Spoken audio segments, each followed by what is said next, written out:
চলতি বছরে হুমকির মুখে পড়েছিল বাংলাদেশ নারী ফুটবল দল। কোচ পিটার বাটলারের বিরুদ্ধে অভিযোগ এনে অবসরের হুমকি দেন 15 নারী ফুটবলার। এখানে ছিলেন তৎকালীন জাতীয় দলের অধিনায়ক সাবিনা খাতুন। সেই অবস্থা কাটিয়ে আবারও মাঠে ফেরেন নারী ফুটবল দল, তবে জাতীয় দলে আর ফেরা হয়নি সাবিনার।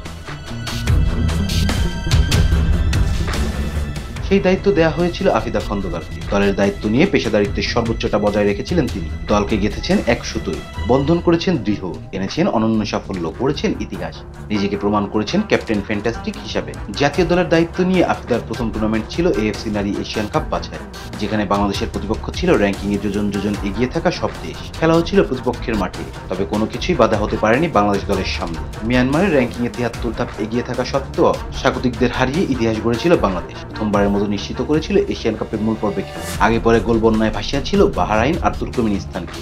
বয়স কম হয় গত মাসে ঘরোয়া মাঠের অনূর্ধ্ব 20 নারী সাফের দলেও রাখা হয়েছিল আফিদাকে।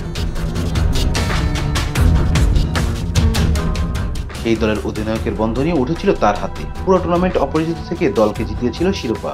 একই দল নিয়ে এএফসি অনূর্ধ্ব 20 নারী এশিয়ান কাপের বাছাই পর্বে গিয়েছিল বাংলাদেশ, সেখানে অধিনায়ক আফিদা। লাওসে আরও একটি ইতিহাস রচিত হয়েছে তার অধীনে। প্রথমবার এশিয়ান কাপে খেলা নিশ্চিত করেছে বাংলাদেশ অনূর্ধ্ব 20 ফুটবল দল। দায়িত্ব নেওয়ার পর থেকেই সাফল্য ভেসে এসেছে নারী ফুটবলে। যেখানে দায়িত্ব পাচ্ছেন, সাফল্য এনে দিচ্ছেন দলকে।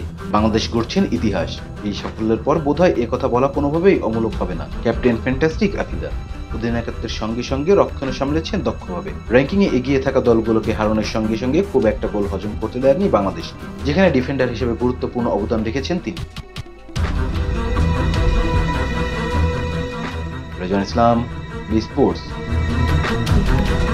Please subscribe our channel to get more information about Sports World.